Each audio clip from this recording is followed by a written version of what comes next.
Now let's go to Alice Springs, where the crime crisis is only getting worse.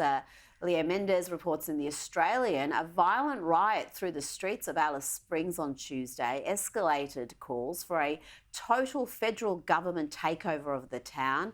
The mayor there is asking the territory's government to temporarily step aside so that order can be restored to the lawless town. Parts of Alice Springs were placed into lockdown about 3 p.m. on Tuesday after a mob of angry people attacked local businesses and cars. Sources on the ground claimed that it was payback for the death of a young man who died when a stolen car overturned last month.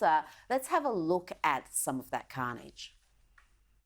Mate, they're taking 20-metre jumps and jumping in the glass trying to smash it. Oh, she's got a brick! Oh, fuck them, man. Yeah, it's escalated big time. They've smashed through one door already. There he goes now.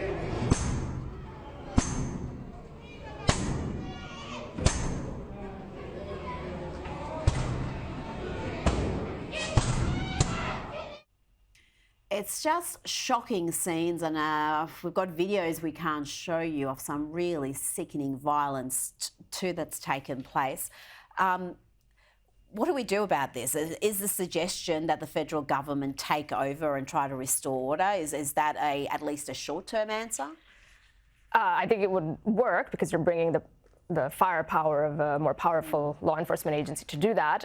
It would anger and a lot of people. I think there would be politicization that comes up about with that. That when are the feds interfering with the states? And I get the sense that for all of these things, there's this racial political undertone that has tied the hands of law enforcement, whether it's this issue, whether it's BLM back in the U.S., everything else. That there seems to be a little bit of a hesitation or difficulty in really applying the force that's necessary to curtail crime in these areas. And I think there's some other political undercurrent maybe that's also at play in here for why we're not doing anything about it, because it shouldn't technically be that difficult to rein in crime in these cities, if we really wanted to. Well, we spent so long last year, so much money, so much attention on a referendum, but really consequential changes that can change people's lives today, that's just not happening. The focus isn't on that. And I wonder how many people in Melbourne, Sydney, Brisbane have any clue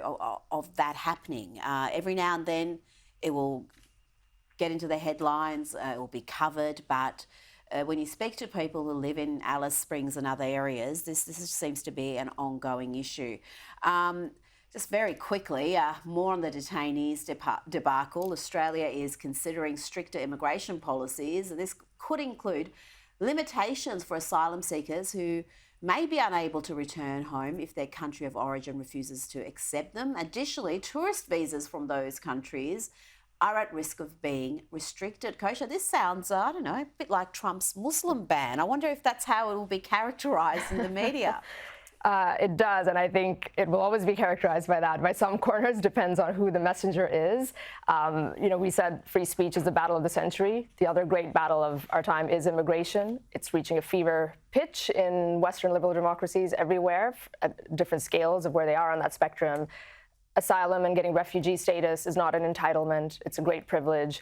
And if the system is being abused or people are skirting around the law after they get here, every country should and does have its sovereign right to defend that. And if it takes the shape of something that's more of a blunt instrument, like a broad-based travel ban, maybe we're at that stage. I will be shocked. For a Labor government to do that, well, I remain open-minded. Kosha Gator, thank you so much for your time tonight.